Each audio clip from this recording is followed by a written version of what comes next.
We know that Southern Oregon is rich in military history, and we were reminded of that yesterday with a military-grade bomb being discovered on a woman's property in Sam's Valley. Thanks for joining us tonight. I'm Haley Gravid. We broke that news yesterday about the discovery and detonation of an artillery shell.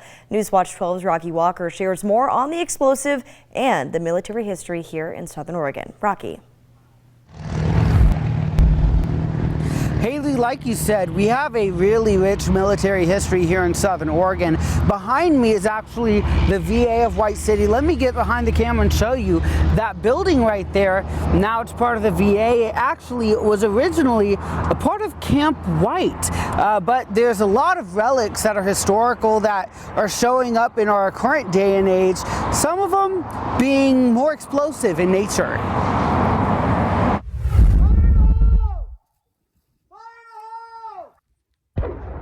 This was the moment a projectile was found and detonated on someone's property in White City yesterday. We identified the item and we determined that the safest thing to do was to blow it in place or destroy it by detonation there on site. While those who destroyed the mortar couldn't tell its age, what we do know is that it had a lot of rust. It looked old. It was confirmed to be an artillery round that comes out of a cannon like the ones fired at Camp White, a military camp from World War II.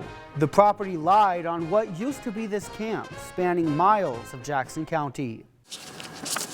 I sought out to learn more about this camp that doubled the Southern Oregon population and shifted the course for Jackson County. The city of Medford wasn't that big. There were a lot of troops that came in, and it increased the population of the valley considerably. They needed places to come and recreate, and so lots of bars and restaurants benefited from having all the soldiers so close by. I was pointed to the man that quite literally wrote the book on this. And when it comes to finding old duds, this is not too uncommon for the Camp White footprint. It's been a long time since anybody found one that I know of, but I'm sure that there were thousands of shells out there. With detonations occurring over the past century, there's a feeling that the booms won't stop anytime soon. It's certainly not the first.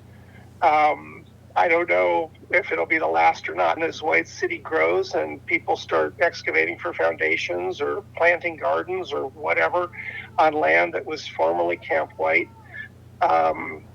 wouldn't surprise me at all if there were more shells out there. Now, Haley, something that really stuck out to me when it comes to Camp White was the sheer size of it. You know, a lot of people may think that it's just about the size of White City because that is its namesake. In reality, it was about 50,000 acres in size, which if you're like me and you have no idea what an acre is, it's nearly 78 miles in size, going up towards even Shady Cove. And the amount of people that it stored, it had about 40,000 people, you know, really bringing a boom to Southern Oregon, putting it on the map. And, you know, nowadays, decades and decades later, it's still bringing a boom or two every couple of years. Reporting live in what used to be Camp White, I'm Rocky Walker.